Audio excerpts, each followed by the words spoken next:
feel the blood creeping up from the heathens. Got will, got fight, got pride, got reason. If they wanna go eat, then you know I'm gon' feed them. If you're coming for me, hope you're ready for a demon. I got eyes in the back of my head, I'm seeing. Take me for granted and you know I'm leaving. I'ma take what's mine with the webs I'm weaving. I could take this crowd from seeing to believing. Got a taste for blood and my tongue keeps bleeding. From the words I spit, so sharp, so freezing, so cold, behold, frostbite. I got to talk. I gotta tell what I feel. I gotta talk about my life as I see it. All right. Welcome back, Rogue Minds. It is time to talk some football with friends. It's time to get some alternative views and opinions on the Ravens, football, sports, and life in general. Now, when you come in here with me, I only have one rule. That's it. One rule. Facts over feelings. If it's true, we keep it funky. If it's just how you feel, I don't really want to hear it. I'm just kidding. But listen, like ESPN, you have certain analysts that come through and you'll see them on one show, you'll see them on another show. They'll be there all day. And, you know, I probably got one of the hardest working men out here in these YouTube spaces. Let me welcome my man. What's going on? Hey, you know what? Some of y'all might have just seen me in another place. But yeah, what's up, man? What's up, Hendo? Chilling. How you feeling? Man, you know, like I just said on LBHT, you know, it feel better than we did last week, you know. Right. Like, listen, these people should feel real good. Like, yeah, they get LBHT, they had Coach, now they got us. Like, it's a full slate of us. You know, we just keep coming at you in waves. You know, so you know, y'all running these Ravens streets, man. Who is y'all? You, LBHT, Coach, Engraven, like you guys y'all in here, man. Y'all doing your thing. No, sir. I just tag along. You know, and then like my man Suge. Even though, listen, let me go on the record. I got you. Right? I got you, Suge. Right, your man. You know, your man's in him. Suge is not a Ravens fan. False. But his co-host is. So, you know, so his show is a Ravens Steelers show, so he got Ravens involved. So he running it too. So, you know, he in there. But y'all gotta leave my man alone. He's not a Ravens fan. He respects us. You know, he hangs with us, but he's not a Ravens fan. I got you, Shug. So how does he have just cash at me later? How does he have more information than his co-host? About the Ravens. Hey, Hendo. Hey. I'm saying, if you're not a Ravens fan, why do you have? We're not gonna get into it. We're not gonna do that. All right, y'all. Let's see who we got up in here. We got my man Weezy up in here, chilling. Yeah, yes, Weezy. We know you on a hot streak right now. You killing him in his betting game. If you want to see him, hop over to Backyard Action Media. You'll check him out every Friday on my page, giving you some Ravens tips, some bets, some props, and all. Like, he's hot right now. Get on him while you can. Mm-hmm. Also, my oldest, my baby girl Jazzy. Let's get into it. Thank you for stopping by. You know, hopefully I see you Friday at AJ's football game. Maybe, possibly. You know, we got my man Suge up in here. Hit that like button. Yes. Make sure you hit that like button. You know, a fellow Ravens fan, I appreciate you for everything you do. You know what I'm saying? It's all Raven love between us, bruh. We got Big Reg in the house. What's up, everybody? What's going on, man? Thank you for stopping by. We also got my little homie, my cousin, Darrell. What's up, Rel? Team Ramey in the house. How you feeling? And of course, we got Queen B, Yolanda. She's here. She's there. She's everywhere. I appreciate you for stopping by. Brodney in the house. You know, Brodney might be the second hardest working man in YouTube. You know, he out here producing, not editing. He up here streaming. He does everything. He's out here doing everything. Yes, indeed. We're gonna talk, but listen, we're gonna talk about that later. All right. So we got Eric in the house. Listen, we just gonna jump right into it and get into these Ravens thoughts and concerns. So Today, the Baltimore Ravens defeated the New England Patriots 37-26. Lamar Jackson had 4 touchdowns, 1 interception. Also, he had 100 yards rushing and a touchdown. Mhm. Justice Hill came through with 60 yards, which was a surprise to me because, I'm not really a Justice Hill fan. I know you and Jose think that Justice Hill is the bee's knees. No, not me. Oh, not you? No, I'm not. He should listen. This was obviously to me is his best game, but yeah, he showed me a little something today. But yeah, I wasn't a fan of Justice. So what's concerning to me is with Kenyon Drake and Mike Davis, even the 2 weeks prior, Justice Hill showed the burst. Mm-hmm. Even though he might not pick the right holes or go in the right direction, he showed that he had that burst, kind of like Tyson Williams last year. Right. Like he showed to be the only one that could actually make something happen, and we didn't play him. Just like these first 2 weeks. I don't know why Kenyon Drake nor Mike Davis, why they didn't really get a carry or a target. But yeah, I think Drake was inactive. But Davis, I didn't see Davis get any carries, but Drake was inactive today. Was he hurt? No. I guess with JK coming back, it was, you got to sit this one out, bro. Okay. Thank you, Shug. We got a donation from Shug. He said, thank you, Mike. This is why you're my favorite host. Also, Hendo, hope you had a great day. I did, sir, and I thank you for the donation. And if you want to be awesome, like Shug, the fellow Ravens supporter, just look in the comment section up at the top. I have a pin link to Stream Elements. You sit up there, you donate, you give something, you get a nice little Lamar animation right there beside me. All right. So also defense. We gotta talk defense. They had 5 turnovers. What was it for? It was a fumble. It was 4 turnovers, 3 interceptions and a fumble. Yeah. So let me ask you this: how do you feel the secondary fared, even though they got 2 interceptions and the forced fumble and the fumble recovery? Man, hold on.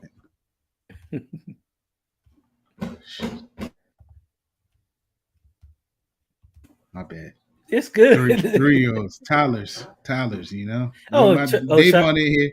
FTK. FTK, Davon. Listen, this is the first weekend in 3 weeks that I don't see somebody running around that corner staring at me. So we good. Right. We good, bro. See this head right here? He right on my head. No. So the secondary, man, they looked a little iffy. Another, Devontae Parker. It was another week where wide receiver was killing us. Having a career day against us. They made plays when they had to, but it's still some concerns there for me. I still saw some. I don't know if I want to call it communication issues, right? Or if it was just in the wrong place, wrong time, wrong decision, or whatever. But I still seen a little bit of that out there today. But they look better in the second half. I'll give them that. The second half they looked a lot better, but still some things they need to work on out there. Indeed. Okay, I want to thank Darrell for the donation to the channel. I appreciate you, little cuz. Thank you. Yes, it is a cause for concern. So Devontae Parker, he was an afterthought in Miami. Coming into this game, I think he had 2 catches. Something like that. 2 catches on the season. Now he ended the game with 5 catches for 156 yards. Yeah, that is concerning to me. I personally, and I know Coach gonna get on me because I've never been high on Brandon Stevens. I feel he got a little lucky, kind of being a 3rd round pick because nobody else, even the analysts on draft day was like, oh, really 3rd round, huh? Mm-hmm. Okay. He kind of ticked me off when he was waving his finger. Yeah.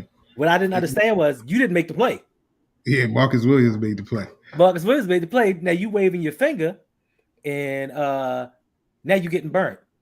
Yeah, he's always trailing, and I think even the analysts kind of say, oh, he was trailing on that play. The one breakup that he had in the end zone, or going towards the end zone, where he didn't turn his back. He just kind of put his arm up. He made a good play because I guess he watched the receiver and seen the receiver making a motion to go into catching the ball, but he was trailing. it just seems like he's always out there trailing.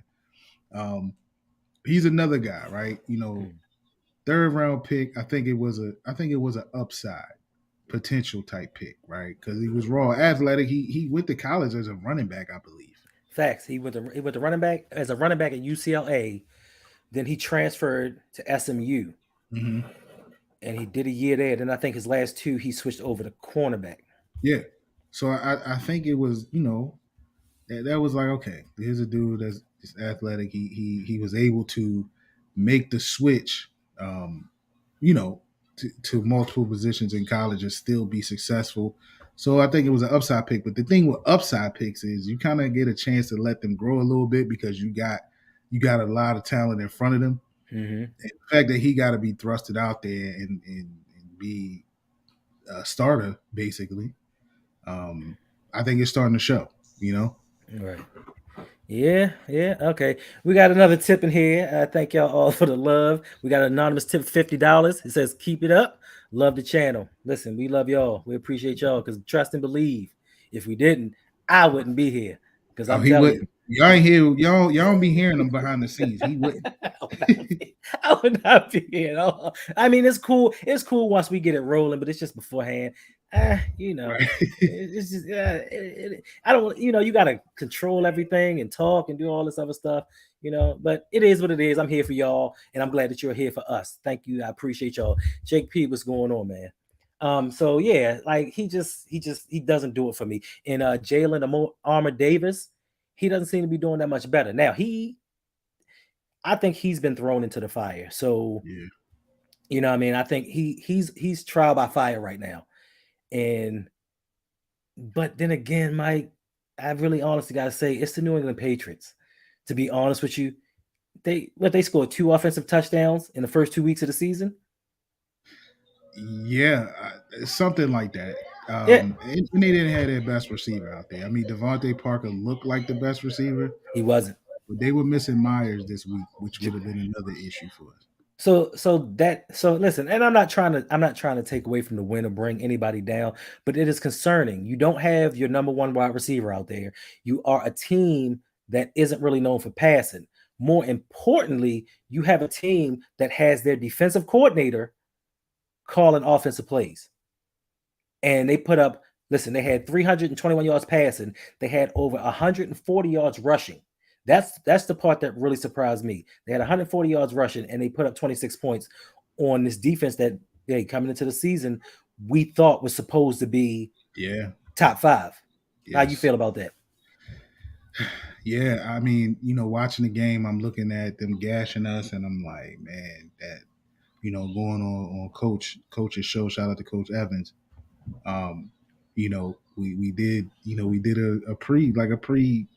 preseason type show before the season started, right? And we talked about that defensive line being a strong suit for them, and watching them get gashed and pushed around like that, man. I'm like, that defense. Did I say offensive line?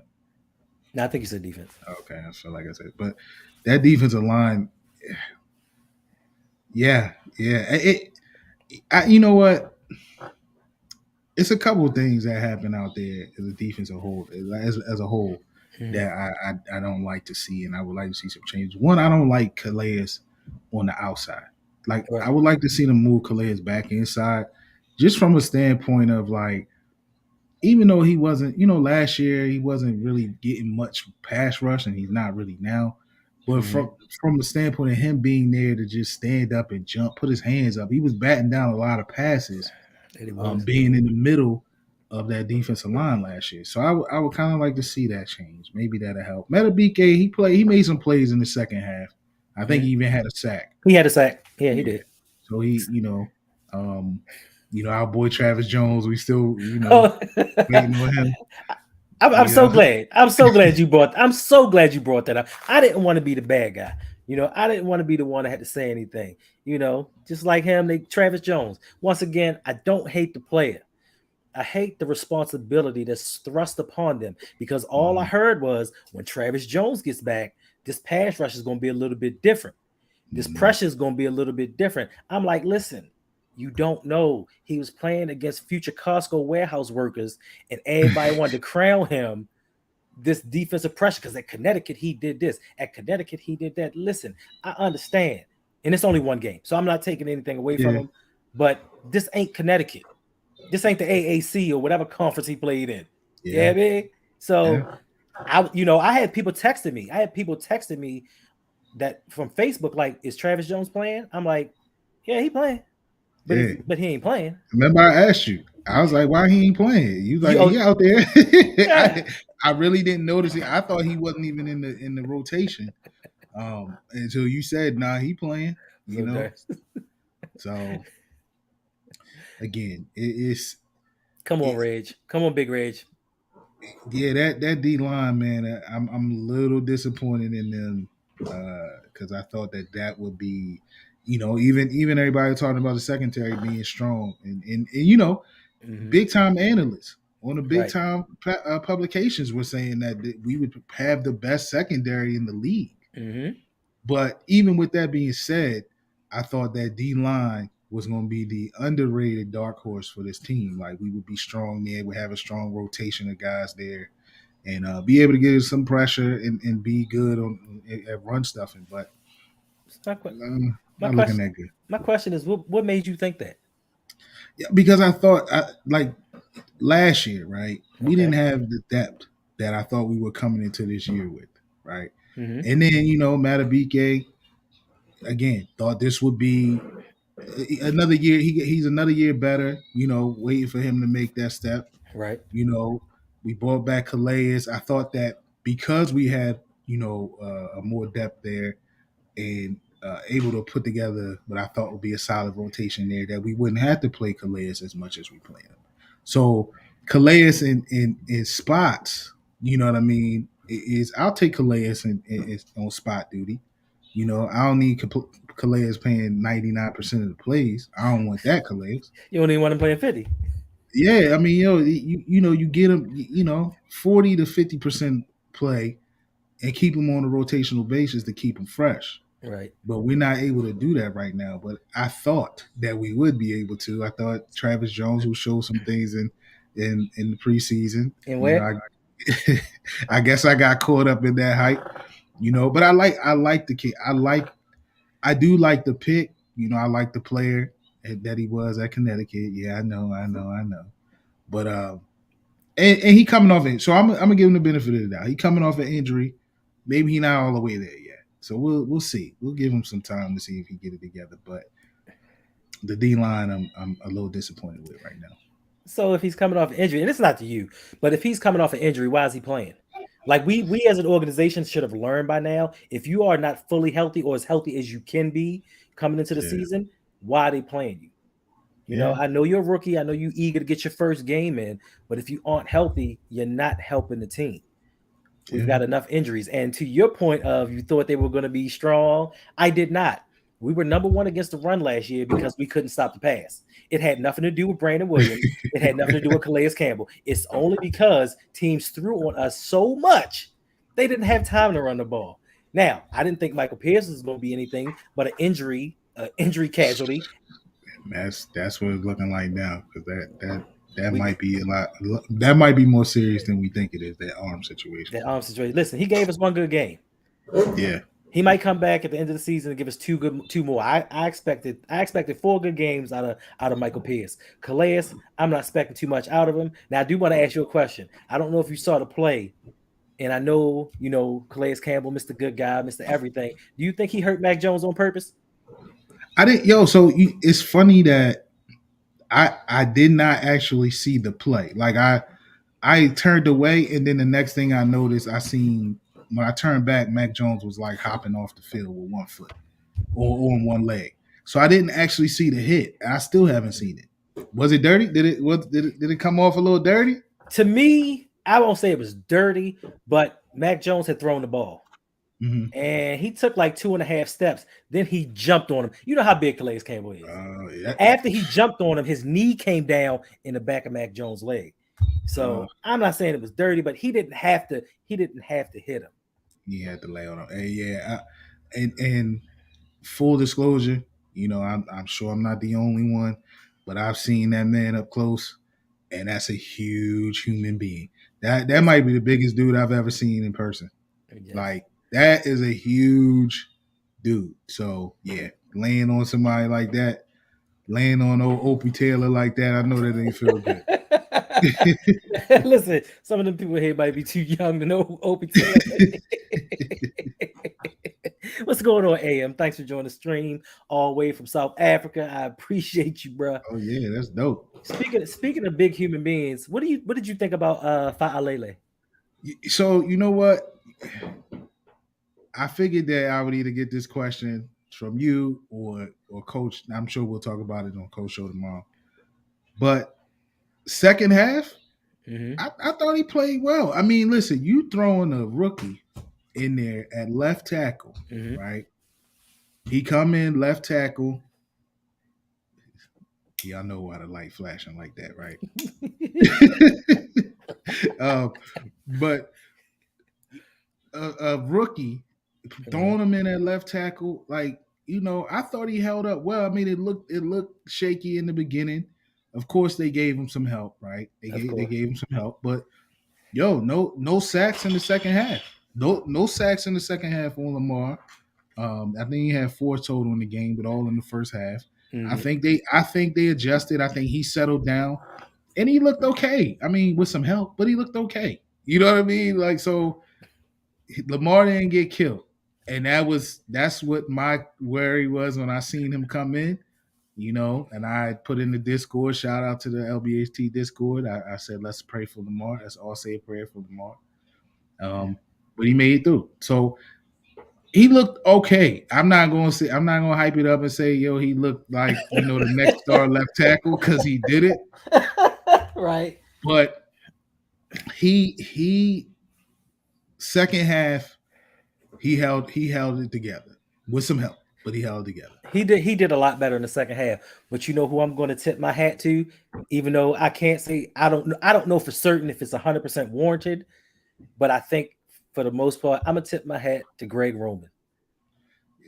I'm gonna tip my hat to him, because that's what a good offensive coordinator is supposed to do. When you see that you have a lineman that's not blocking or he's not holding his own, you give him help. You do plays. I'm gonna give a lot of the blame to Lamar, being who he is and being able to, you know what I'm saying, to escape the pocket and move around, because there was a lot of times when dudes had a beat on him. You know, Daniel let some people by him a couple times, but Lamar just turned to the side and did what Lamar does. So, I mean, you're right, especially for being thrust into action, playing left tackle when he was a raw project that I thought was going to be a right tackle maybe in 2 or 3 years from now. Yeah. I think that he did pretty well. Pretty well. All right, your man. What do you think about your man Devin Duvernay as the number 2 wide receiver? So listen, I need to, you know, again on Coach's Show, I apologize to Likely going into the season after the preseason. Then last week I kind of walked back what I started my thought of with Likely, but I'm sure we'll get to that. And so I gotta apologize to Duvernay, because up until this point, I thought Duvernay was, I don't want to say bust, but I just thought he was what he was. You special team, solid special teams guy, but won't contribute in any way offensively. You know, because last year we seen the jet sweeps.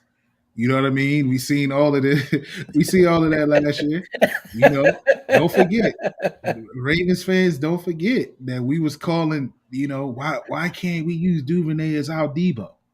Right. Remember, we was calling for all of that. Right. You know, I remember that, and I just didn't see. I didn't see it. I just thought that he would be what he was. You know what? Special teams guy, cool, Pro Bowler there, and we'll be good with that. Like I said earlier, he's looking like EDC. He's looking like top 2 of EDC's picks. Who's number 1? I mean, I'll let you pick number 1. I don't know. Listen. But that man is top 2. Oh, listen. EDC's number 1 pick, Hollywood Brown. Yeah. Yeah. I mean, he's top 2 right now. He is top 2. Duvernay and moved over. Now I don't know who was 2 before that. Before today with Duvernay, but Duvernay is number 2. He's top 2 of EDC's picks right now. He didn't Okay. pick. So wait, Mark Andrews wasn't one of his, right? Mark Andrews came in with Lamar. Okay, yeah, you're right. You're right. So yeah, Duvernay top two. I don't know if that's a good or a bad thing for EDC, but but it's a listen. good thing. It's a good thing for Duvernay. It's a good thing for Duvernay. But listen, you think about it. Hollywood Brown and Devin Duvernay are your top two picks. And you've had how many first round picks has he had? Five? Five first round picks. Four at the most. No, he had 2 this year, 2 last year. 6. Yeah. He has 6 first round picks. And this is Lamar's what? 5th season. He's going to his 5th season. Yeah, okay. So wow. So he's been in charge for about 5 seasons now. And he's had 2 first round picks this year and 2 first round picks last year. Yeah. Yeah. So, and Queen was one, Hollywood was the other. So that means he's had 6 first round picks, not to mention, let's just say out of those 4 drafts, he has had a total of at least 45 picks. So out of 45 draft picks, Devin Duvernay, Hollywood Brown, your 2 most prolific. Top 2. That's not a good ratio, bro. Duvernay became 2 today for me. 2 today. With that catch. Lison, my thing. Catch him back in the zone. That catch, I was third. Listen, I apologize to Devin Duvernay. I still don't think you are number 2. I just think that with all that Lamar brings to the table and the coverages that he dictates, I think that he makes people around him better. Something that some of these other so-called elite quarterbacks can't do. Because if I'm not mistaken, I was watching TV and I saw Justin Herbert and the San Diego Chargers getting whipped up on by the Jacksonville Jaguars. So yeah. But this is the thing, right, with Duvernay. And his role. No. Hayden Hurst was drafted with Lamar. That's wrong one. Yeah. The thing about Duvernay is like, imagine him being able to be a legit 3. Right. Imagine him being Lamar's 3. Right. Now, no, I'm not talking about number 3 target. I'm talking about number 3 wide receiver. Right. So you got a 1, like, we've had a chance to get Diggs, right? We had a chance to get DeAndre Hopkins, amongst other names, right? So imagine we had a legit 1, right? And then we got Bateman, who can be that legit 2. Right. I'm convinced that Bateman can be a legit 2 at this moment, right? So you saying he's not number 1? For us, of course, he's number 1, but I don't. He's not. He not there yet, right? To be a 1. He's showing me things now that I think he can get to be a serviceable 1, right? But just imagine him as your 2, right? And then somebody like Duvernay as your 3. Now I'm talking about wide receiver, right? But then you got Mark Andrews out there, right? Okay. So Duvernay on a team like Kansas City. Duvernay on a team like Duvernay, and I like Bateman. I'm just keeping it real. Or what I don't think he's a legit. Yeah, like Filthy said, I think Bateman is a high end number 2. That's not a diss. That's not a diss. Like a number 2 wide receiver is a lot. That's big in the NFL. You know what I'm saying? But somebody like Duvernay on Kansas City, Buffalo, some of these other spots, right? Right. He would be that unknown surprise guy. Like, oh snap, we got to start looking out for this cat, right? A Byron Pringle. Yes, he'd be that guy. He'd be a faster Byron Pringle. Yeah, he'd be that guy that you like. Oh, who's this dude? Who's this? Like when we found out about Gabriel Davis last year. Those type guys. Oh, whoa, we got to watch this guy too. He would be that guy on that team. Not expected to do anything, but has the talent to do something. Here, he's out too. You know what I mean? And don't get me wrong, he's making plays. He's making plays. Like I said, listen, that pass he caught in the end zone that's not an easy play to make. Nope. He went up and got it, and he got his feet in. That was impressive. But I would just like to see him, more consistent. Yeah, but I think that also, I think those expectations have to be tempered just because of where we have to play him, right? Mm-hmm. Like he's not a 2, but he has to be 2 here. So, we expecting number 2 production out of him. I think we might be asking a little bit too much from him, it is. Higgle Tours. It's not. Listen, it is not shade. Being a number 2 is not. It's not shade. It's not shade. I know. I got some shade. I got shade, and Bateman's my guy. So, but I still got shade. So this is my question, Taurus. Where's all of the hate and all of the drops that Bateman has throughout the year, like Hollywood? Because when Hollywood had a couple drops, he's the worst wide receiver. He need to go. He can't do this. He can't do that. Bateman drops passes, and it's just he'll make it up later on. It's cool. Like, stop having these double standards. Bateman right now is not a number 1. Will he be a number 1? He can get it. Oh yeah, the fumbling. This is the second fumble. Yeah, well, the first one should have been a fumble. I think it was week 1. That should have been a fumble. I disagree, Reg. Bateman does get open. I can't hold you. He gets open. It's just that the offensive line doesn't give Lamar enough time to kind of go through his progressions. Yeah. That's why a lot of times you see Lamar drop back, one read, Mark Andrews. You see, he just throws it to Mark Andrews off the back foot. It doesn't matter. He'll get it together. And yes, Danity. That's right. He may not be a Raven. He may not be a Raven anymore, but 15 catches. Yeah, I want to see Hollywood get that bag. I hope he get the bag this year. I hope he do. I hope he gets everything he deserves. And people stop. I just want for people to stop slandering him like he wasn't nothing. He was our best receiver. Now Bateman is put in his spot as number 2, posing as a number 1.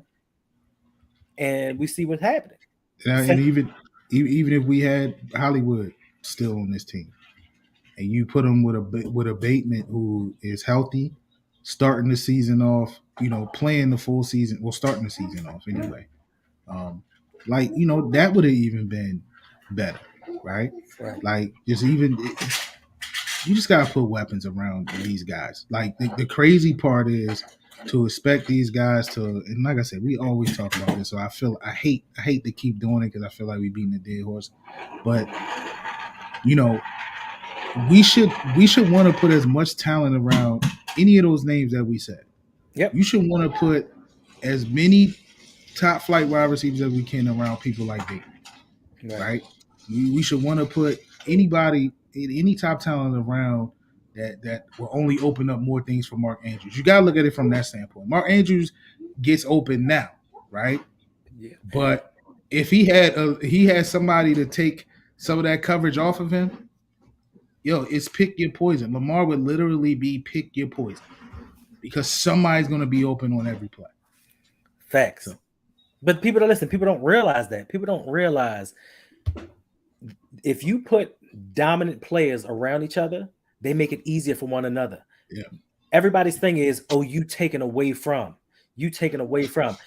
My thing is, what does it matter to Ravens fans what one guy takes from another? Because if you have a player that's getting all the targets, he's getting all the yards, he's getting all the touchdowns, when it comes time for him to get paid, y'all going to turn on him.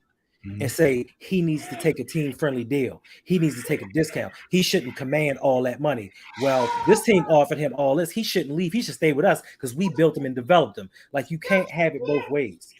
Put people in there to make Lamar's job easier, because if you keep putting that strain on him, if you keep putting those hits on him, like, I hate seeing Lamar run. I hate seeing all them dudes jump over top of him, because with every hit, you're lessening his career. Yeah, 100%. We're like the only. I feel like we're like the only franchise and fan base that thinks like that. We are. I don't hear anybody else. Everybody else wants as much talent as they can get. Like, oh yeah, we got DeAndre Hopkins. Oh yeah, we want Hollywood too. Oh yeah, we want Zach Ertz. You put as much talent on the team as you can get, and they will figure it out. Mm-hmm. And you would. Again, you're not taking from, because it, like you said, Hendo, it makes it easier on everybody else. One week, 1 week they focusing on Andrew, so now your outsides is open. Now they taking away your outside. Now Andrews is open. Now they taking away. They doubling your 1. Now your 2 and your 3 is open. Like it's just it just makes it easier for everybody. Everybody eats that way. Yeah, people don't really see that. They don't care. They just want to know, hey, my guy is all I'm care about. I want Prochet in this game. I want Prochet to be up there and get his target so I can say I was right. And that's what a lot of this is about. People saying that they're right about certain situations. I told you Duvernay was going to be this. I told you Wallace was going to be this. I told you that Prochet was going to be this. Right now, we only seeing Duvernay get his shine on because Tyler Wallace to me ain't really doing too much of nothing. I ain't seen him. I saw he blocked. He had a good block. Listen, on that Duvernay catch, he was running. He turned around and he had an excellent block. Okay, all right, excellent block. Hey, contributed any way you can, right? Listen, if it keep you in the league, bruh, yeah, I'm all for it. All right, sure. So let me know who you think, who's your player of the game. Not named Lamar Jackson. Bro, the player game is anybody you want it to be. Well, I think you gotta go with Lamar Jackson. I think that's the easy answer. Right. If I had to give someone else, I mean Andrews played well, two touchdowns. He didn't. I guess they kind of adjusted to him. That my boy, bro. I guess they kind of adjusted to him in the second half, so he wasn't. He didn't do as much in the second half. I guess they tried to take him out of the game, but yeah, I mean, hands down, Lamar. Andrews. Yo, give my man, dude, my new homie, Duvernay. Give Duvernay a vote or two. He gets right. 2 votes for that catch and then that punt return and clutch and clutch point in the game. And if I gotta go defense, defense. Yeah, I don't know defense. defense. Defense. If I do a defensive player of the game, I'm gonna give it to who we kind of crapped on at the beginning of the show. I'm gonna give it to the secondary, in the second half. Okay. With the interceptions, the turnovers. They made some clutch plays when they needed to. Kyle Hamilton with the fumble, the forced fumble. Peterson with the pick. Marlowe with a pick. Yeah. So I give the secondary this in the second half the MVP. All right. So my MVP is of course going to be Lamar Jackson.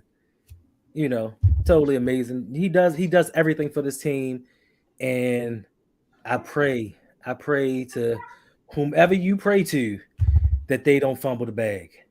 That the Ravens listen. Every game that goes on, we're in game 3. Lamar has 11 touchdown passes so far. Mm-hmm. He had 16 touchdown passes all of last year. I know he missed the last 5.5 games approximately, but he has 11 touchdown passes through 3 games. Mm-hmm. He knows he's playing for a contract. He knows what's going on.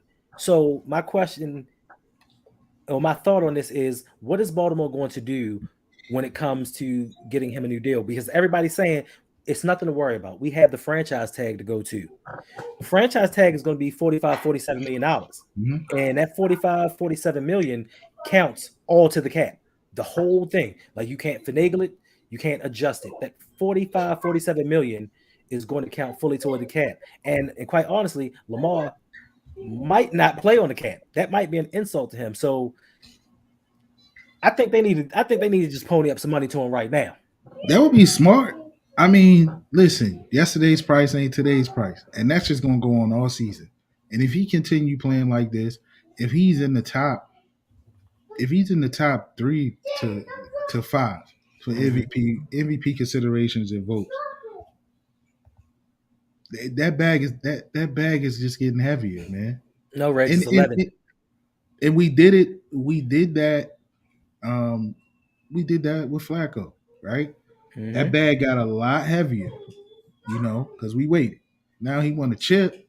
you know. So, but what he was asking for and what they didn't want to give at the beginning of the season, right? compared to what he got at the end, it ain't the same.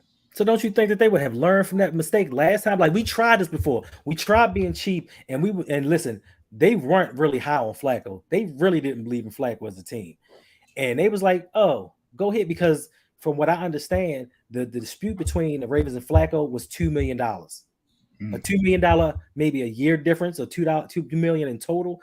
But you went from paying that man an extra $2 million to having to give him 120, and then having to redo his contract 3 years later and give him $66 million. He got paid twice. Like, I don't know why they don't learn their lesson here. I don't know who is. Look, I got to point to ownership, because that's the only common denominator in all of these situations. I could be wrong, but I mean, EDC was here, but he wasn't the head dog. He wasn't the lead GM, right? But he was still part of he still was part of the ownership group, though. Yeah. So I mean, I don't know who's making it. I can't. It's hard for me to think that all of them were saying, "Nah, let's not pay." Yeah. Hold on. I can't say that. It's hard for me to believe. Now, don't get me wrong. It could very well be that we could just be that stubborn up there, but somebody up there got to be like, "Listen, guys, we doing this wrong."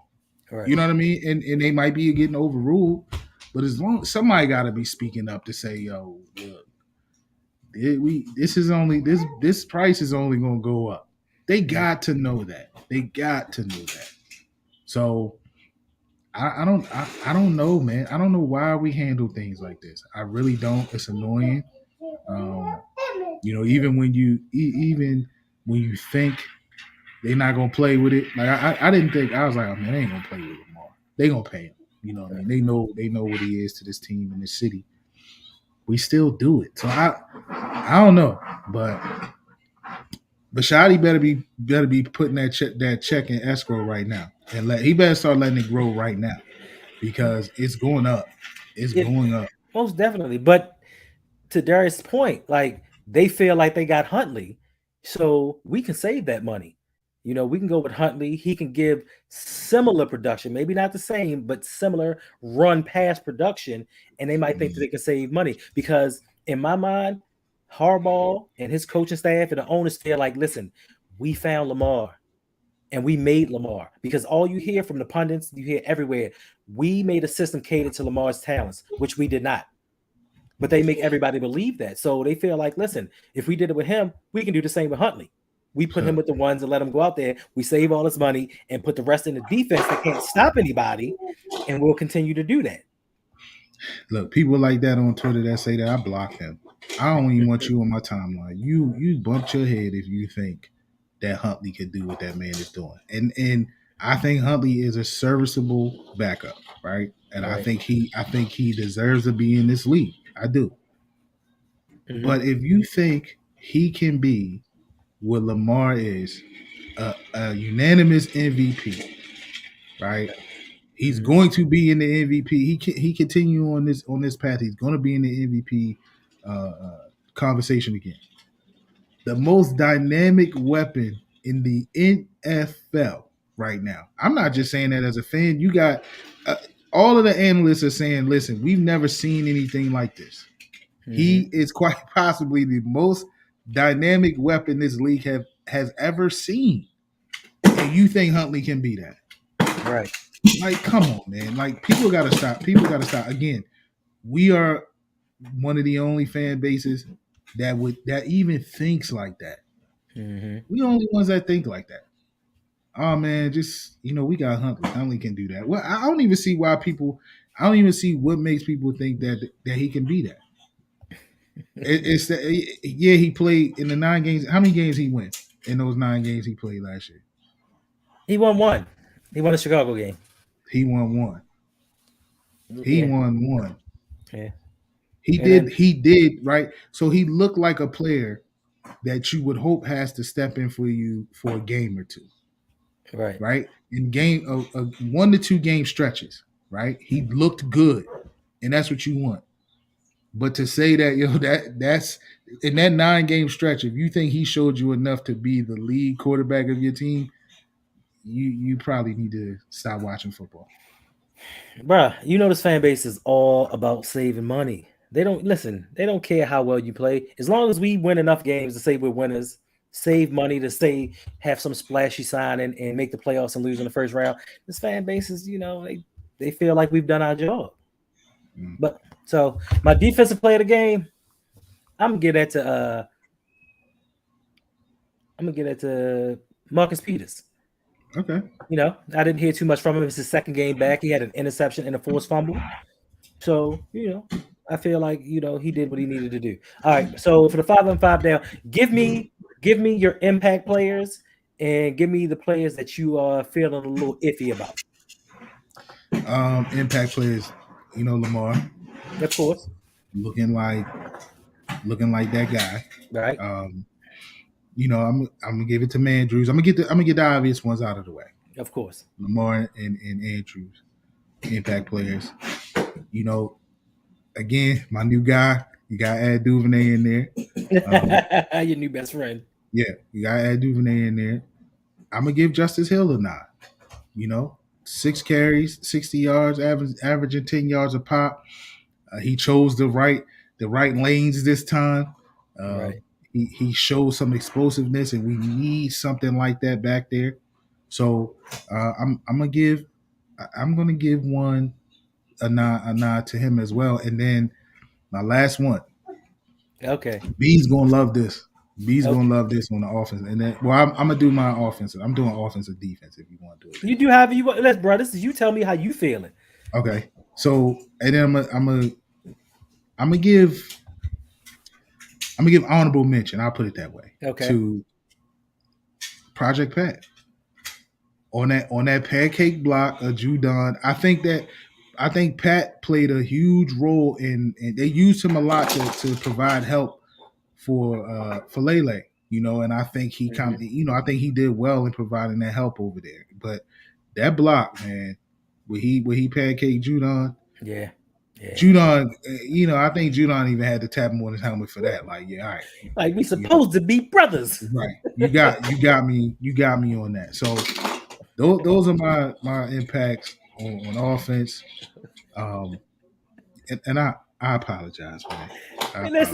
He said having a car race back here and all. Oh, that. No. I'm laughing at Davon because Davon like not the racist. Nah, but I look hard ER. Hey, he still played well, like. And defensively,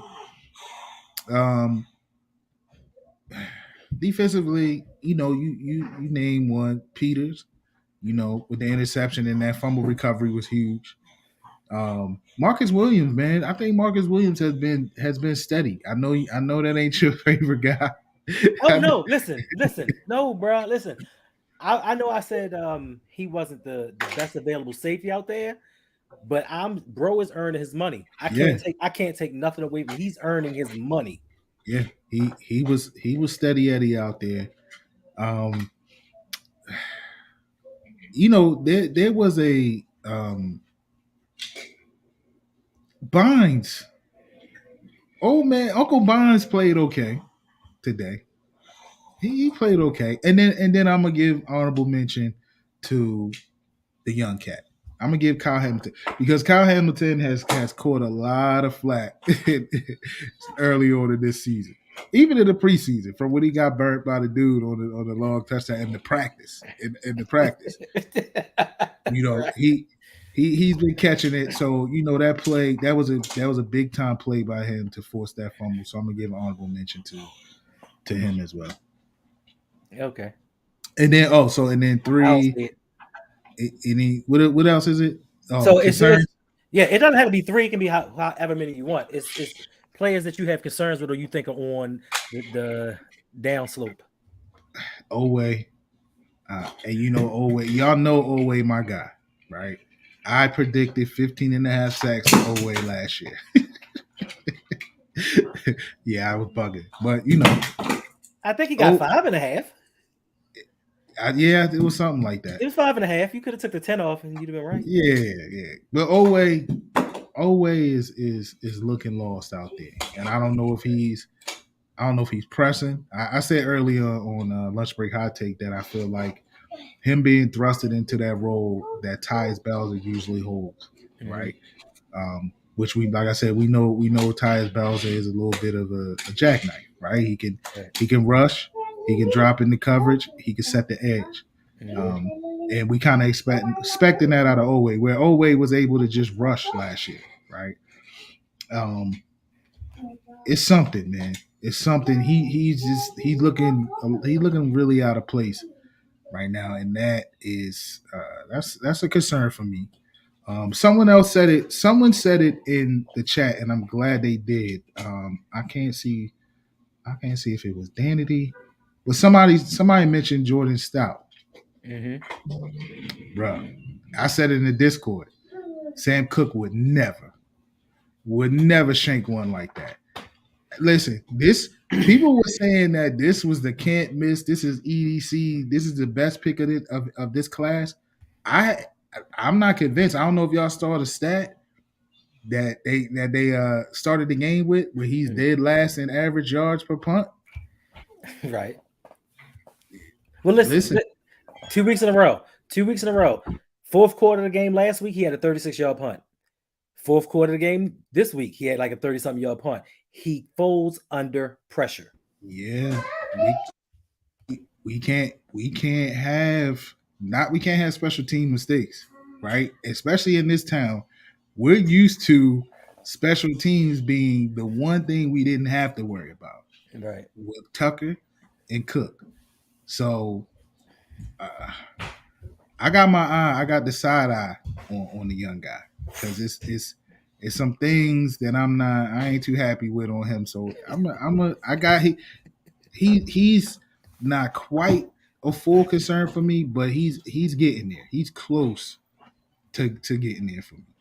And then I'm gonna go back to what, as a whole, anybody that's involved with pass rush, I'm concerned.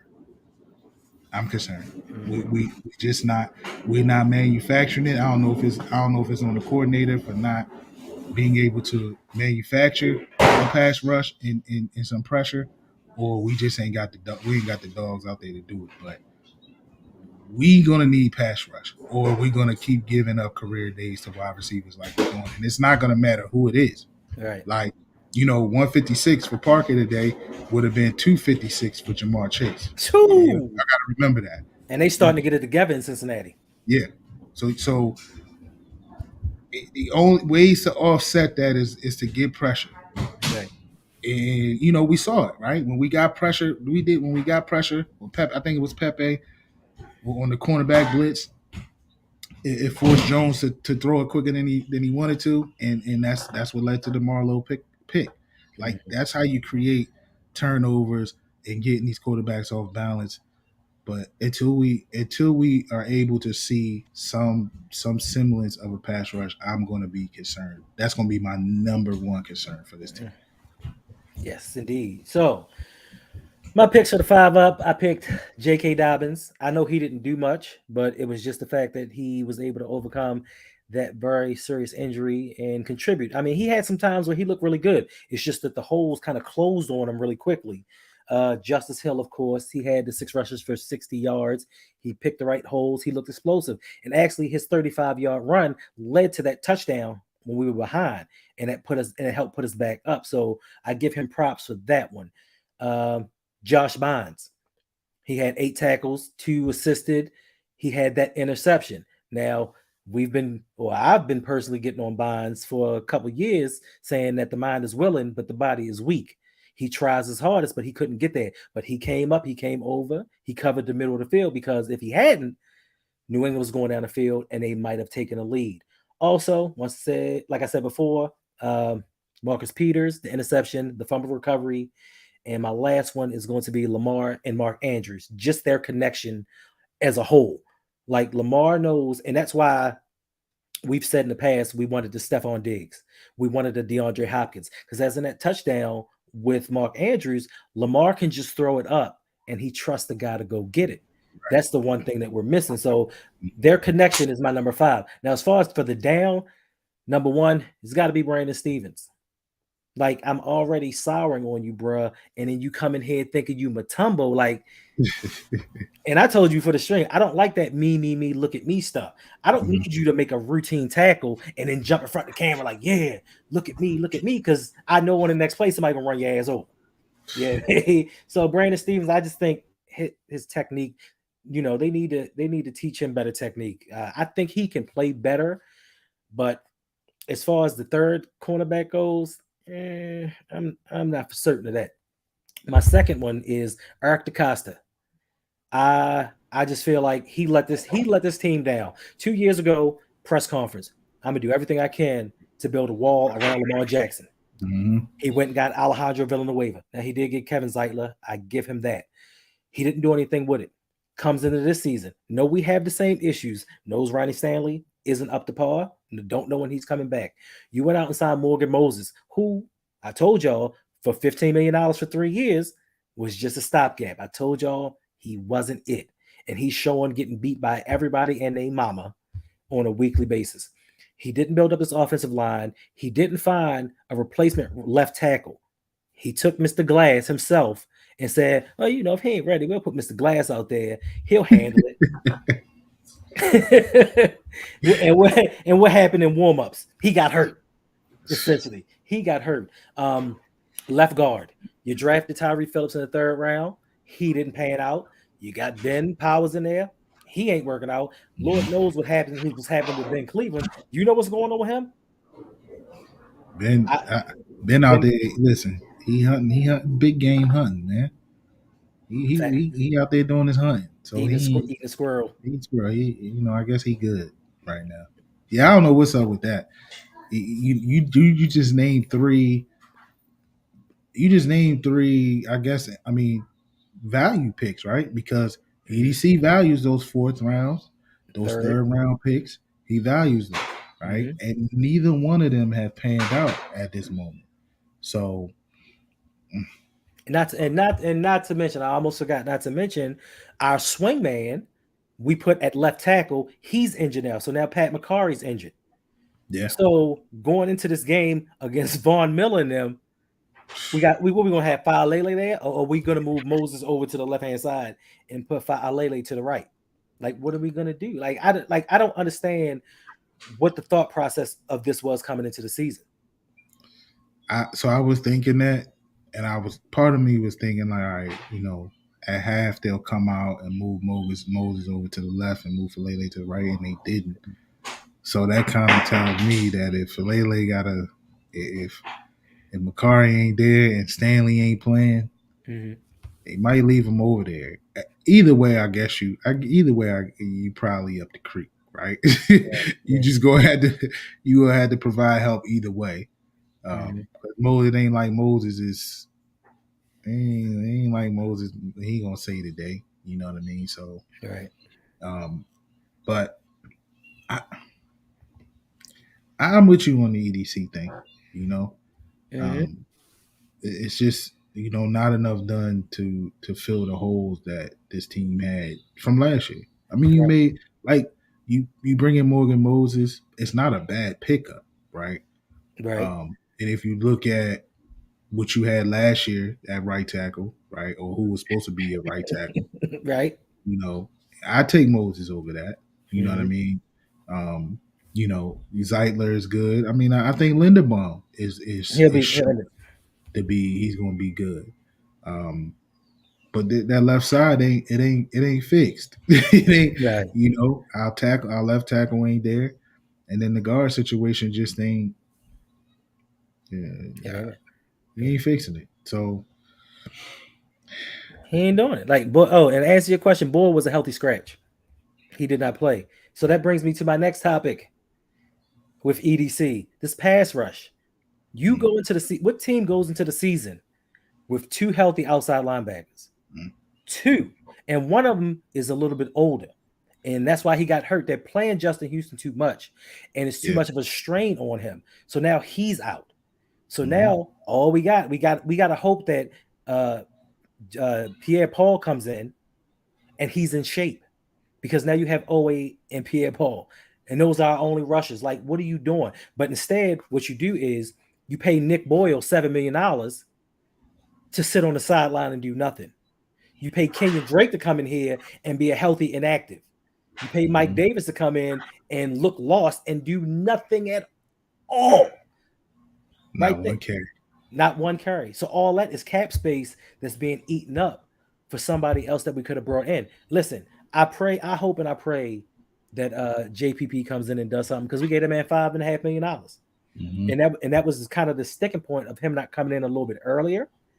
But that money, if you giving him $5.5 million to play maybe 13 games, you got to show out. You know what I mean?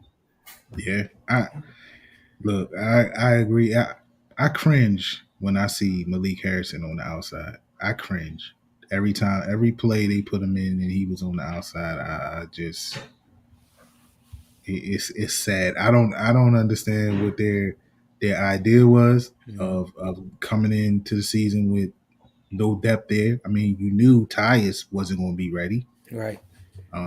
You know, like you say, you bring Justin Houston back, and Justin Houston should be situational, right? He shouldn't have to be playing every down. Facts. You know, we're not getting the best out of these older players that we could because they're not allowed to rest. You know, I think we would see a better Calais if he was able to rest. I think we would see a better Justin Houston, a more effective Justin Houston if he was able to rest. But like you said, they're playing too much because we just don't have the depth there. I'm baffled by some of the moves that EDC makes, and this is definitely one of them, you know. Right. And again, having to put Malik Harrison on the outside, bro. Did you see that? You see that tackle he missed? Yes, I did. He did he hit a Patrick Queen. He hit him with the shoulder. Yeah, he missed a tough guy. Dude bounced off him and kept running. Right like, off. We still listen. This is year 14, 15 with John Harbaugh. Why are we still having tackling issues? Yeah, I don't. And I hope that's not. And again, we waiting on 2 hurt guys. You know, 2 guys coming off of Achilles injuries to save us. Right. And that's just, it's not good. It's not a good formula. Mm-hmm. But we tend to think we can make, you know, chicken out of you know what. Right. And it's again, it just baffles. I don't know. I don't know how they think we can survive without a pass rush. I just don't. Yeah, I don't either. But you know, like he says, a lot of it is Harbaugh's doing. We lost our identity thanks to his ways. Yes, I don't see anybody playing like a Raven. I don't see anybody with that passion, with that force, that, you know, just that streak in them, that played like a Raven, that had that T sizzle, that had some Ray Lewis dog in them. Like, we don't have them people. We got these good guys laughing it up, joking it on the sideline. Like, I don't want to listen. I know it's a game and I know it's certain things, but I don't want to see you laughing when you losing in a game. Like, you're down, take it serious. Like, sit there and go over, pull out your iPad and be like, "Oh, what we do wrong? This is what you need to do." Don't sit there and joke about, "Hey, we going to the strip club later on. Yeah, man, we're going to do this." I don't want that, because back in the day, somebody would smack you in your mouth. I don't like Bernard Pollard, but he came over there and slapped you in your face as a grown man. Yep. And we don't see none of that anymore. And Ray and them wasn't going for that at all, bro. They wasn't going for that. So yeah, it's I mean, I don't so much blame Harbs. I get why people do. Why not? I mean, oh, wait a minute. So listen. So you know that in 2012 we had a mutiny, right? Yeah. And that mutiny was centered around John Harbaugh and his actions and how he handled the team. Yeah.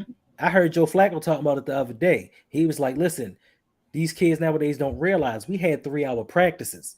And it wasn't 3-hour practices where you practice a little bit, you break, you know, get on your phone, you do this." He said, "No, we practice for 3 straight hours every day." And the team was like, "Yo, Harbaugh, we ain't for it no more. Like, you run, we got older players here. We're not doing this any longer." And it caused a mutiny. And they sat back and he was like, "Yo, I need to change some things, or either somebody gonna F me up, or Ray gonna go in there and get me fired. So he kind of changed for that playoff run. But after that season, we got rid of everybody. We traded Anquan Bolden for nothing. We traded him for what, a fifth or seventh round pick? Seventh round pick, because we said we owed him too much money. We owed him $3 million. That wasn't the case. He was too strong a presence in the locker room. We got rid of Ed. We let Ed go to Houston. Yep. You know, Ray retired. They got Pollard out of there. So anybody with a personality, they took them out because he didn't want anybody coming at him. That's why we had the Camille Correas and the Bronson Confucis. Because if you remember that draft, we could have had Joe Tooney and Derrick Henry, and we needed a running back that year. You know what I'm saying? I think so. It's like it's the Dick Vermeil thing. Same thing happened with Dick Vermeil. He had to. He was the same type of coach. Practice. He was hard nosed or whatever, and then the players kind of dug in him too, and he had to end up switching up his. And then he became the crier. You know, when the Rams won the Super Bowls, he cried all the time like that. That wasn't the Dick Vermeil that his older players knew, right? So it's the same thing. Like, you got to make adjustments. And Harbs, they came, but Harbs was that veteran. I think he came in the door wanting to establish it as his team, right? And instead of saying, all right, look, it's our team, right? Because this was just as much as Ray and Ed's team as it was anybody else's. And the weird thing about it is, like, Peters is that type of. He is. He's that type of personality, and he loves Peters. You know what I mean? So I think he's changed in that regard in some ways. But you're right. He didn't want a bunch of strong personalities in that locker room with him being as a new coach. But on the flip side of that, we changed as an organization when the Ray Rice thing happened, right? Mm-hmm. We then didn't. We all then they wanted these clean button, suited and booted, They wanted those type of players once that happened. They got us totally away from any player with any type of edge. We passed on them in the drafts. We didn't sign any of those players. Like, I thought for sure that Vontaze Burfict was going to be a Raven. I thought, because we were that team that recognized talented people and would take a chance on them as undrafted players or late draft picks or whatever. I thought for sure he was going to be here. Thanks. And they passed on him just because of his past. We stopped going after that guy, where other teams now are like, oh, okay, yeah, what happened? All right, cool. You good now though. You over that, right? Mm-hmm. All right, that situation is past you. All right, but we still need that edge on the field. So, I mean, I'm sure he has a part in that, but I think as a whole, this organization just walked away from that type of player. Come on, bro. Listen, and I get you with the Marcus Peters thing, but you want to know the one thing about Marcus Peters? He's not as loud and as boisterous in the media. He ain't loud. In the media, right? Like, he got his own opinions, and he's tough minded, but he keeps to himself. Mm-hmm. Like, you don't have to worry about him going after a tough loss, going on Twitter like, yo, something wrong with this team, let me delete all my pictures and stuff. You don't have to worry about that. He's a strong personality, but he's also solitary in the fact that he keeps to himself. Now, it's got to be on Hobbs, because Bisciotti wants a winner, I think, or I would hope. Ozzie, I would think that Ozzie wants a winner. Ozzie wants to go out here and get these titles, but once Harbaugh won that Super Bowl, once you get that Super Bowl under your belt and behind your name, or in front of your name, Super Bowl winning coach, so-and-so, you hold more sway. Mm-hmm. That's why Eric DeCosta can't hire or fire any of his offensive or defensive staff. That's why Eric DeCosta can't hire or fire John Harbaugh himself, because he has certain stature in that building. And I know, listen, with the Ray Rice situation, everything that went down, it gave the organization a black eye. But you can't sit there and say, this dude got a little bit of something with him, we can't do it. Because I'm going to go back to, listen, you saw that catch with George Pickens on Thursday Night Football. Yeah. And the thing that bothers me about us not taking George Pickens is he likes to block. Mm-hmm. He can catch, he's fast, and he blocks. Okay, he stands in front of a TV with a skull cap on, looking like something out of the Good Times poster, out of the Good Times picture hanging on the wall. Yeah, but that's the one part of football I think the Ravens have gotten away from. It's players that can play. We they said on a press conference earlier this year that kind of ticked me off. They said we are a speed, height, and weight team when they evaluate players. That has nothing to do if they can play. Not a thing. You got to have players with some edge, man. And honestly, I was 100% surprised when we traded for Peters, because I thought Peters was that. I thought he would be too strong of a personality, even though he's not, like you said, not loud and in the media, but just that type of personality in the locker room. I was surprised that they even wanted to go and get him. We had to do something. Though. Yeah, but you need you need players with edge. I wanted Pickens myself. Yep, exactly, Griff. He got it in him. You want dogs. You want those type of dogs. You want somebody with edge, man. And we haven't went after that type of player in years. Mm-hmm. Years. So I'm searching for a damn recruiting from Central Booking. Oh man, long time, man. We just shied away from that player, right. And we missed out on so many people. Yeah, because of a little bit of a character issue. You know what I mean? Mm-hmm. At the end of the day, most of those players have panned out, right? And then you got strong. If you got strong leadership, you can handle that. Mm-hmm. You can handle those personalities. You just got to put that leadership in place. They can handle those personalities. Right. They need a dog like my son here, Junior. I don't know if everybody saw, but I put that little clip of his first football game the other day. He was standing and this little dude came up and grabbed him and tried him, and my little man just slammed him like, oh, get off me, Sean. Like, you know what I'm saying? What's going on, AJ? Thank you for joining me. That's how you gotta do that. That's how you do that. Yeah, be a little hit though. I wonder, is your girlfriend watching too, AJ? If she is, tell her I said hi. He put you on blast. He ain't had to do that. Listen, he in love. He cool with it. All right. It says, Hendo, I want to know, is we complacent because the philosophy on right player, right play? Listen, it's about being cheap. It ain't even about right player, right price, because we're signing players. Listen, we just signed in the last 3 or 4 weeks several inside linebackers for the practice squad and special teams. We assigned people that we didn't turn around and cut instantly, which is wasting salary cap money. It might not be big, but it's wasted money.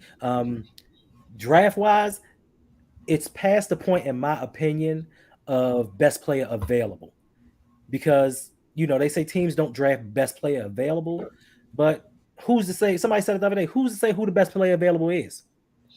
You know what I mean? You have to draft for need. You have to draft what you need, because as you see, we need offensive line help.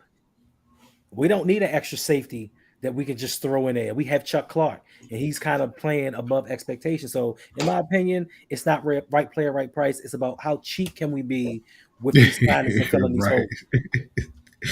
Right. I agree. We used to be able to take best player available, and that used to be the beautiful thing about this team.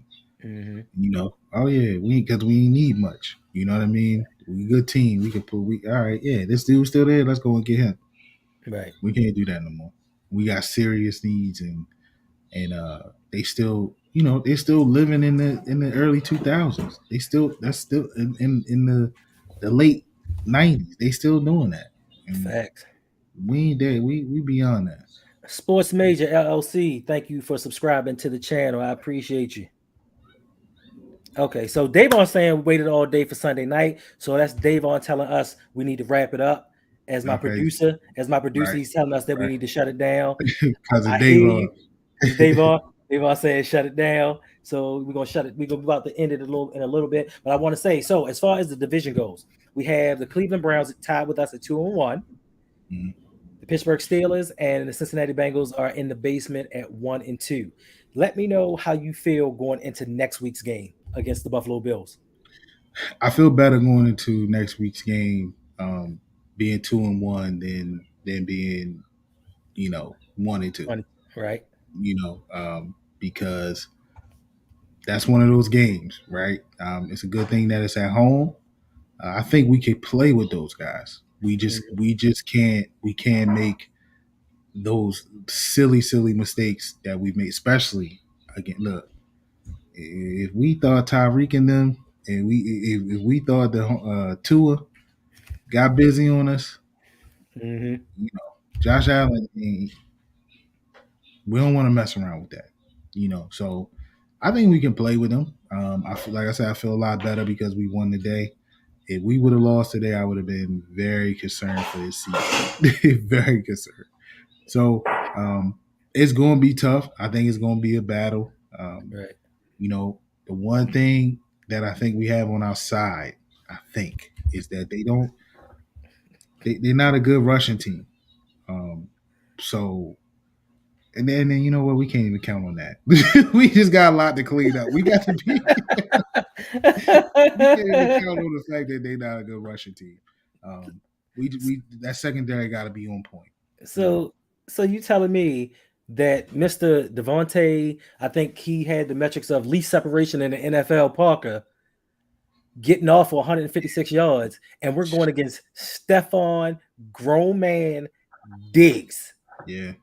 3 touchdowns last week. I don't know what he did today, but I don't think they had a really good game. So him, Gabe Davis. Who's the tight end that they re-signed? Dawson Knox. Yeah. So you listen. Okay, so with that being said, I'm tired of being the voice that kind of comes out of nowhere with stuff, and people think that I'm just hating on people, because I don't hate on people. I wish everybody well, especially players for my team. But how do you think that Marlon Humphrey is playing? Now, he got that pick, and everybody's proud of that pick, but Mac Jones just threw the stuff up. Excuse me. He threw it up, and he got the pick. I'm surprised he ain't drop it. So I heard B kind of said the same thing too, that Mac Jones. It was more Mac Jones than Marlo. Mm-hmm. If you go back and watch the clip, I kind of disagree with that. If you go back and watch the clip, Marlo kind of he went to a spot, right? And it's like, to me, he read the play and reacted to the ball leaving Mac Jones' hands and went to a spot versus, it being like kind of thrown right to him, right? He went and got it, I get what you're saying, but I think he made more of a play on that particular situation than we giving him credit for. Right. Now, with that said, Marlo is not looking all pro. Marlo, I'll say that. He looked a little better today. So I'm assuming he's getting over his groin situation. Right. But he ain't looking all pro. He hasn't looked all pro since he signed that contract. And look at my son. Listen, my son, the hate is strong in this one. Like, I don't know if I'm Darth Vader and he Luke or something, but the hate is strong in this one. Like, his coverage was better. He listen. Marlon Humphrey has been covering a lot better this season. I give him that much. But since his All-Pro season and he signed that big contract, he's steadily declined, in my opinion, and has gone downhill. Everybody's like, no, he does this, he does that. You just talk about that one game against Jamar Chase. I'm not talking about that one game against Jamar Chase. Like, he has not covered well. But then sometimes you gotta put it on the Ravens because they keep putting him in the slot. You know what I'm saying? Like, yeah. I think they are trying, and I think they even put Peters in the slot sometime this game, right? They did. We got another we got another donation. Thank you, Queen Yolanda. She says, thanks for the 2 hour hashtag 2 hour stream. But seriously, this is an enjoyable stream. Thank you very much. This is what we try to do. We try to entertain y'all. We try to, give y'all content that you can enjoy, that you can, what I'm saying, adapt to, just have fun with. Like, listen, we love our football team.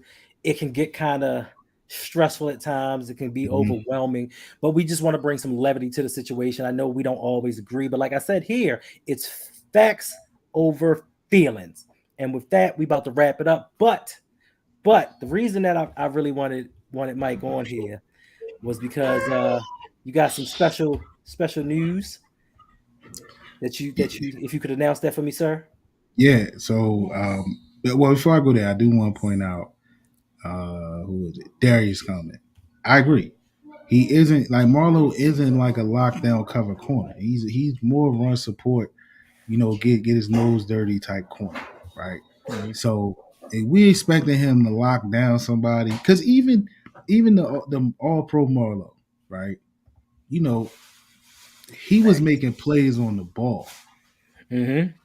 The guy was still catching the ball. He was just punching. He was making a great play, punching it out. So right, it wasn't like he was shutting cats down. He was just making plays, Facts. And being aggressive in that way. So, but I digress. But I do agree with you, Darius. So yeah, man, I got a new show coming out. We call it Open Mic. I will be solo on this one. I'm still 1/4 of Off the Record podcast. I'm 1/3 of the Ring Kings podcast that I do with my guys Brodney and Jose. Indeed. And then I'm 1/1 of Open Mic podcast. So it'll be me, man. I call it Open Mic because it'll be Mike. It'll be what I envision is my guests being able to come on and whatever you want to talk about, that's what we're going to talk about. And that's why it's called Open Mic, because it's there. The mic is open to discuss whatever it is. And I plan to have Hendo and a lot of my other guys on the show, and I'm going to put them on the spot like they do me with this sports stuff. Whoa. But you're going to see a different, you're going to get to see a different side of some of your Ravens podcasters, your favorite Ravens podcasters. So I'm looking forward to it, man. It'll be dropping real soon. Got a couple more particulars to work out, but once we get that going, it'll be on and popping. So yeah, I'm excited, man. It's my first time going solo. Like I said, you already know I was a part of Off the Record podcast, and I'm still a part of Off the Record podcast. That's my guys. But it was 4 of us. So solo is a whole different ball game, So it ain't always what it's cracked up to be. It ain't always what it's cracked up to be. And the one thing I know is that because I'm prepared, and I know that in my mind, I ain't setting myself up to think that it is cracked up to be. It's going to be some work. But yeah, there's Danny, there is a YouTube channel. It is Open Mic. We might have to drop the link because I'm not sure it's discoverable yet because I don't have any content on there. But I'll put the link in the description. Okay, there's a YouTube channel, so go ahead and subscribe to that, please, and look out for that work because it's coming. Okay. So let me get this straight. So essentially, the audience is going to choose the topics. No, I'm not going to give them that. They can, but not for the whole stream, but like you'll pick some maybe some random questions. I mean, how's it going to work? How's that going to work? So it's going to be a mix of pre-recorded and it's going to be a mix of live stream, right? And live stream we'll have a topic set, but it'll of course, just like it goes for you guys, like you'll have a show set and then you see the comments will kind of lead you in a different direction. But I want my guests to be able to talk about something that they want to talk about, that they might not be able to typically talk about on their own platforms, or if it's just something that's on their mind. You know what I mean? Like today, you just, you mad that egg, a dozen eggs is $6. You want to talk about that today? All right, let's rap about that. You know what I mean? So, but it's gonna be a mix of that, and it's gonna be a mix of, me on my off the record tip. It's going to be topics that I want to discuss and talk about. Okay. that'll be on there too. But I want it to be an open forum. Why? That's why it's open mic. You'll see a little bit of me opening up, and then I want my guests to be able to open up, feel like they got an open forum to discuss whatever they want to. So they're gonna get to see different sides of us. So they're gonna get to see the not so angry sports side of it. Right. So with you, your listeners and your viewers and your subscribers, they gonna get, when they tune in, you're not gonna be talking Ravens. You know what I mean? They're gonna get you talk. They're gonna hear you talking about something different. It could be, it probably won't be this because I'm not a big fan of politics talk. But just for an example, veganism. Right? Boom. Veganism. I don't know if your listeners know that that's how you that you're vegan. Yeah. Right. So there you go. They'll get that side of you that we know that, but your listeners might not know that. So they'll get a different side of you, and they won't, instead of hearing you talk about the Ravens and just how great this organization is and things like that. They gonna get some real knowledge dropped on them. I'm listen. How they used to say it? I'm gonna learn them a few things. Yeah. Hopefully. Or maybe they might listen. They might teach me some stuff. Teach us some stuff on this journey that we call YouTube. For sure. So let's get ready and wrap this up. You let them know every way they can find you, how they can get in touch with you, get in contact, and just let them know who you are. Yeah, so with a new show, man, I'm rolling out a couple different social media, so bear with me on that. But of course, I will start with Twitter, man. I'm OTR_Mike on Twitter. Follow that, and that'll have the information to all of my other social medias. But I am on Instagram at OTRMike_, and that is dedicated. So it's not dedicated to the open mic show, but it's dedicated to Mike and all the other podcasts that I'm on, because like I said, I am on Ring Kings. I am a part of Off the Record. So I figured just a centralized OTR Mike Instagram and IG page, TikTok page would help me kind of promote all of the shows that I'm on. So Instagram, I'm OTRMike_, Twitter, OTR_Mike. And then I'm also OTR_Mike on TikTok. So yeah, follow me up on there, man. I would start, keep it easy. I'll start with Twitter. Twitter, you'll be able to roll out and get everything else.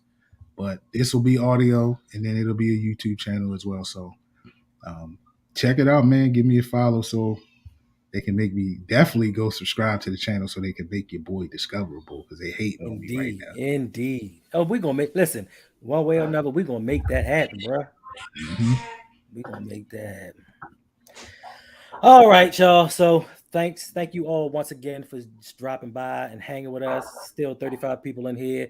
I appreciate and love all of y'all for all the support that you give me, that you give my partners. Listen, Mike, I appreciate you, brother.